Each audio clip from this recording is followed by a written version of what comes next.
Biar betul Menteri Dalam Negeri sebut macam ni. Malaysia tidak boleh sesuka hati usir pelarian Rohingya. Menteri Dalam Negeri Datuk Seri Saifuddin kata tak boleh sesuka hati usir Rohingya. Betul ke dia cakap macam tu? Apa cerita ni Datuk Seri?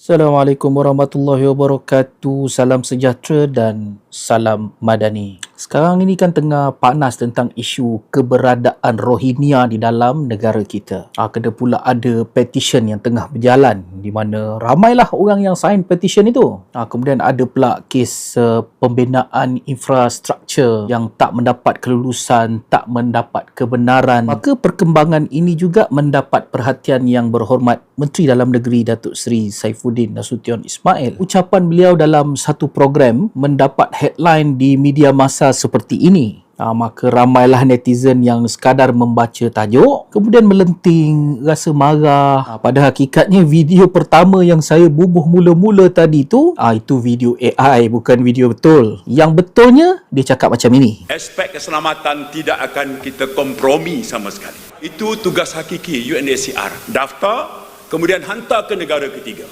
Sementara itu berlaku, maka keberadaan mereka dalam negara kita. Ada timbul keresahan masyarakat, ya.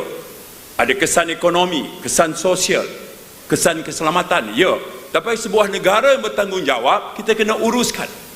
Ianya bukan semudah turut mendukung inisiatif halau.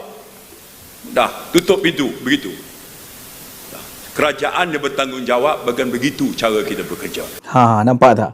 Sebenarnya penjelasan beliau itu panjang lah lagi. Tapi saya potong part sikit aja supaya anda faham. Bukanlah bermaksud kita tak boleh nak mengusir. Ataupun langsung tak mahu mengusir. Ataupun kita nak menyimpan mereka, memberikan kerakyatan ke apa ke. Kalau ada fitnah di luar yang mengatakan bahawa kita memberi identiti diri sewenang-wenangnya. Seolah itu je kerja Datuk Bat, Ketua Pengarah JPN.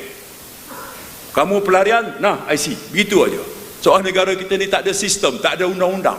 Seolah negara kita ni macam negara koboi. Begitu cuba digambarkan.